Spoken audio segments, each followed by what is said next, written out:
Isinusulong ng mga mababatas sa Kamara ang panukalang batas na layong i-exempt ang mga kababayan nating OFWs sa mandatory o sa pilitang kontribusyon sa PhilHealth.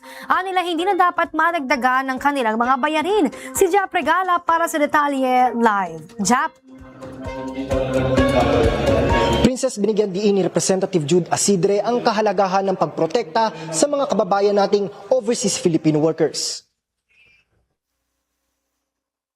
Sa itinutulak na House Bill No. 2 ni Leyte 1st District Representative Martin Romualdez, layo nitong mabawasan ang gastusin at bayarin na nakadagan sa mga overseas Filipino workers dahil sa mas mataas na remittance costs, mahigpit na employment conditions at inflation sa kanilang pinagtatrabahuang mga bansa. Sa ilalim ng panukalang batas, hindi nakakailanganin pang direktang magbayad ng kontribusyon ng OFWs. Ang kalahati ng bayarin ay babayaran na ng pamahalaan at ang kalahati ay babayaran naman ng mga employer. Binigyang diin naman ni Tingog Party List Representative Jude Asidre ang kahalagahan ng naturang panukala. Anya, unfair para sa mga OFWs na i-require pa silang pagbayarin ng higit pa para sa health coverage, lalo na sa lumalaking pagsubok sa global economy. Dagdag pa niya, tutugunan ng panukalang ito ang matagal ng issue sa universal healthcare system.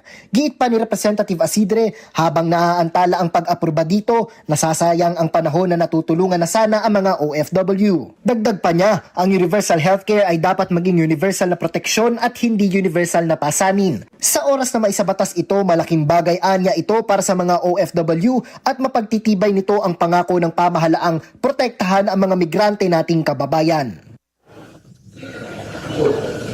Princess, sa ngayon ay nakabinbin pa rin ang panukala at kasalukuyang nakapailalim sa Technical Working Group para sa pagrerepaso.